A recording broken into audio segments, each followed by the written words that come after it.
Welcome to learn computer academy.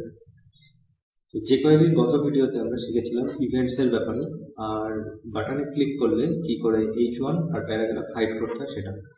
আজকে আমরা একই জিনিস শিখবো, কিন্তু আজকে আমরা শিখবো যে কোনো একটা পার্টিকুলার এলিমেন্টের উপরে ক্লিক করে সেই এলিমেন্টটাকেই কিভাবে হাইড করতে হয়। তো আমি এই যে কোডগুলো আছে সেই কোডগুলো আমি এখানে রেখে দিচ্ছি আপনাদের রেফারেন্সের জন্য। তো আমি আজকে ট্রাই করব এই বাটনে ক্লিক না করে আমি যদি এই H1 এ ক্লিক করি, H1 ক্লিক করে এই H1টাকে যদি হাইড করতে চাই তাহলে সেটা কিভাবে করব।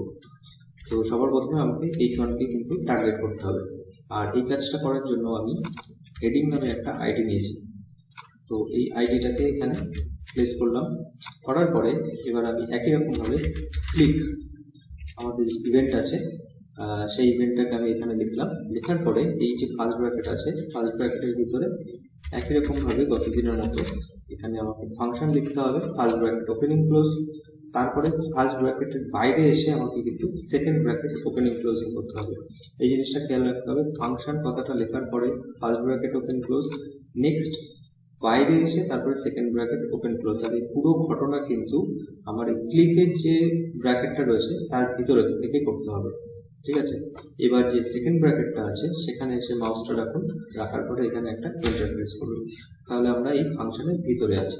ওকে, এখন আমরা কি বলেছিলাম যে এই হেডিং এর উপরে থাকবো, হেডিং এর উপরে ক্লিক করব আর হেডিংটাকে আমরা ডিসপ্লে না করব। সেই জন্য আমাদের আরেকটা সিলেক্টর নিতে হবে। তো এই সিলেক্টরটা কি? এটা হলো স্পেশাল কাইন্ড অফ একটা সিলেক্টর। তো এটা হলো দিস নামে আমাদের কিন্তু এখানে কোনো এলিমেন্ট নেই। এই দিসটা কি? এই দিসটা jQuery আমাদেরকে দিয়েছে যে এলিমেন্টের আমরা ক্লিক করছি সেই এলিমেন্টের উপরেই যদি আমরা এফেক্ট দিতে চাই।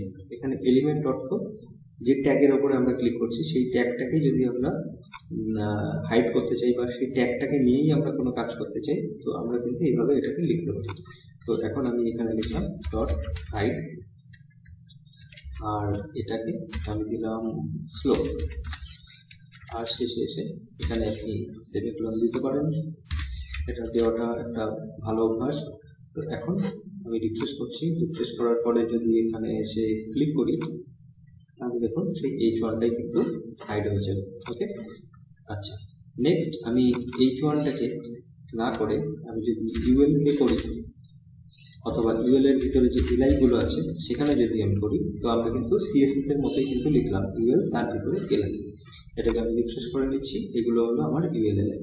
আমি যদি ক্লিক করি এইভাবে, তাহলে দেখুন যে এলাইটাকে আমি ক্লিক করছি সেই এলাইটাই কিন্তু এখান থেকে ডিলিট হচ্ছে।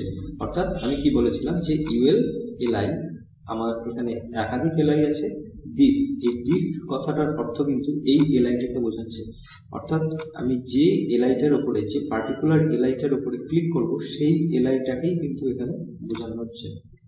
ওকে, তো রিয়েল লাইফ আমাদের ওয়েবসাইটে যখন বিভিন্ন ধরনের এই ধরনের যে কাজগুলো থাকে, বিভিন্ন ইস্যু যখন আমাদের দাঁড়ায়, তখন কিন্তু আমাদের jQuery হেল্প নিতে হয়। আর এই কাজটাই যদি আমরা জাভাস্ক্রিপ্টের মাধ্যমে করতে চাইতাম তাহলে কিন্তু আমাকে অনেক বেশি কোড লিখতে হতো।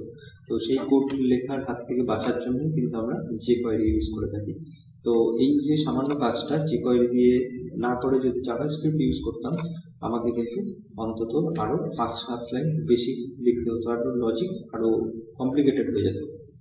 তো এটাই হলো jQuery দিসের পাওয়ার। ওকে, তো আজকের ভিডিও এতটুকু, আমাদের পরবর্তী ভিডিও আবার দেখা হবে। ধন্যবাদ।